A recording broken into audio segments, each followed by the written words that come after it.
Everybody, welcome back. This is Michael McMillan here. So tonight we are going to get to answer one of my favorite questions, and honestly, the most common question. And when I say most common, it is legitimately the question we get asked on every single solitary call that we will ever get on and meeting that will ever happen. Who needs to be in the room for these conversations? And tonight I just felt it's time to finally answer this question. When we're talking about customer experience, the most important thing that is so imperative that you realize is that you're talking about a subject matter that crosses your entire organization. Everything from marketing all the way to billing and logistics, everything has to do with customer experience.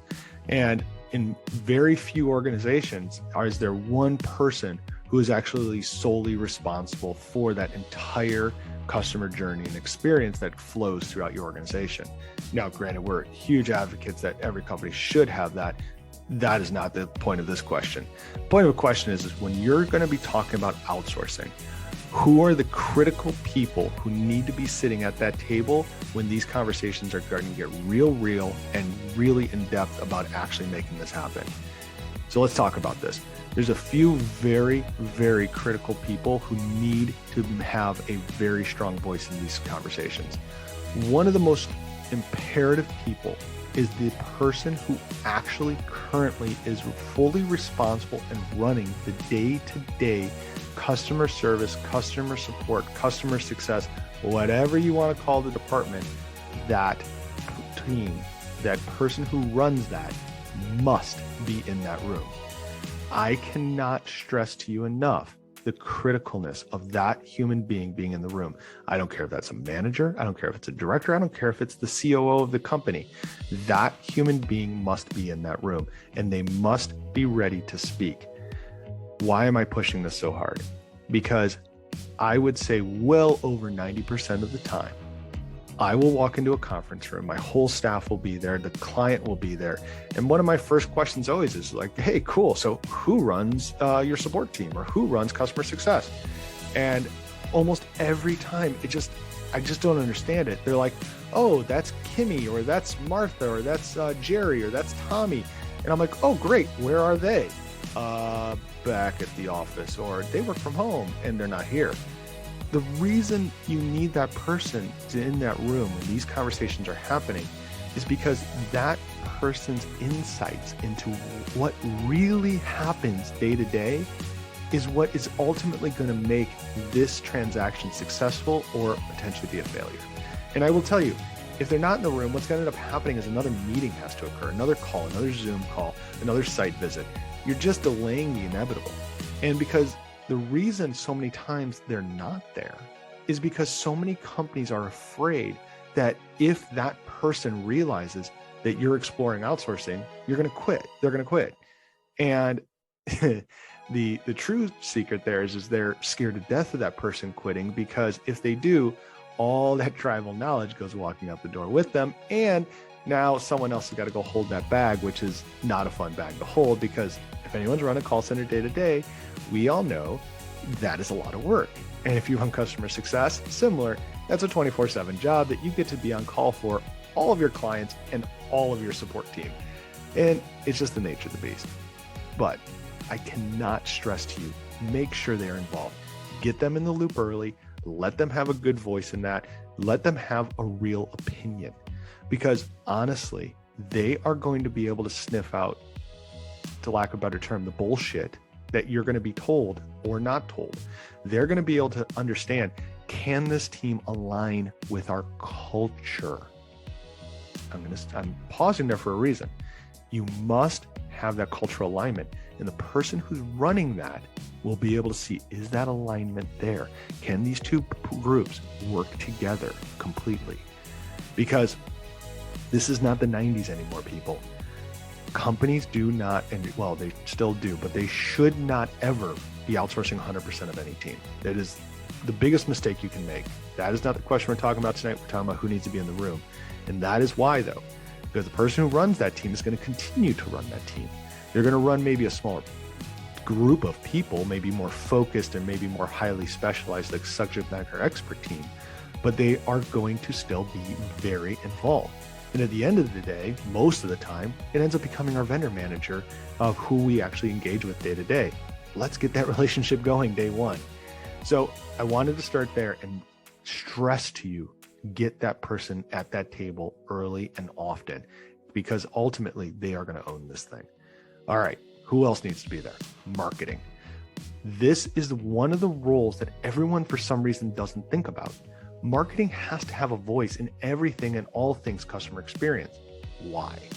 Because at the end of the day, marketing is actually our best defense when they can go on the offense to support us. One of the biggest things that so many BPOs and internal call centers miss is getting their information to the marketing team to be able to start running offense to give defense. And what do I mean by that? What I mean is the data you're collecting each and every day from your customers has huge value to those marketing teams. And if they start understanding, hey, when we run this promo, we increase call volume by 32%. And why? Because our promo doesn't really make a lot of sense. So people are calling about it before they buy the product. Or when customer service is getting nailed, if we actually just ran a ad explaining out what the problem is, or maybe how to actually support our product or service in themselves, we can actually decrease overall interactional volume, the web chats, SMSs, emails, whatever. Marketing has to have a voice here, guys, because at the end of the day, they are truly the best defense through their offense. So make sure they're there. Of course, finance needs to be there. Project management, if you got one, get them there, because you're going to need a PMP or some type of project management owner who's going to actually help shepherd this program from beginning to end in conjunction with the project manager from your outsourcer. That is a very, very another important role. They need to be in those conversations early too. I'm talking like literally conversation number 2, because the information that's being spoken about in those early conversations, if not captured by an appropriate project manager, can get lost along the way.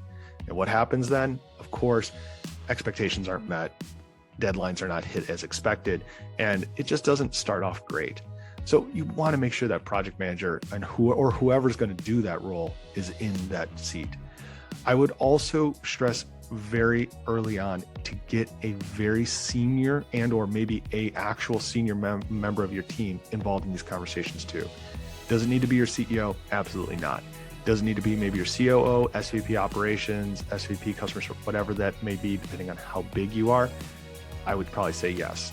If you are a mid-size organization or below, this is probably your CEO, and this is maybe even your founder. The reason for that, again, goes back to culture. Cultural alignment between your outsourcer and your organization, I would stress, is more critical than almost any other attribute that you're going to look for inside of your outsourcer. Because again, if the company that's supporting your actual customers, talking to over 90% of your customer base, does not look, sound, feel, taste, and just represent you, it's going to feel different. And that moment, your customer's going to be like, oh my gosh, they outsourced. And that's not the feeling you want. What you want is, and why you're going to an outsource in the first place, is to make things better, right? You're going there so that when your customers call, they're not sitting on hold for 3 hours, as I had happen to me yesterday. So that's the imperative thing. So yes, marketing, you must have a senior leader member. If you're mid-size or below, that's probably your CEO and founder. If you're an enterprise company, it is definitely going to it may still be your CEO or COO, but it is definitely maybe someone in the C-suite, SVP, pretty high up, because that's ultimately the ultimate sponsor to ensure that's going throughout the organization and helping ensure that cultural alignment. I already mentioned finance. I mentioned your PMP. I mentioned the person who's running the entire organization. The other people who can be in that room, it depends on how much of your team's already built out. If you have a QA team, I usually like them being there because they have a very compliance review of kind of how they look at the world. And whoever the business unit manager is, or whoever runs the business organization that surrounds this, is a good person. The final, and again, one of the other most critical and I left them for last on purpose, is a member of IT. If you have a separate telecom, it needs to be both of them. But IT and your information securities team must be in these conversations. The reason is because no matter what, no matter what we're talking about doing, this could be something as simple as just answering your frontline desk phone. There has to still be data that's transferred back and forth between your outsourcer and your organization. It is best to get those IT groups in early and have them involved in the conversation so they understand where are the gaps and where are the areas of opportunity. How are we going to work together, and who is going to be my counterpart? Who's going to be my fellow nerd at this team to be able to get these things put in place?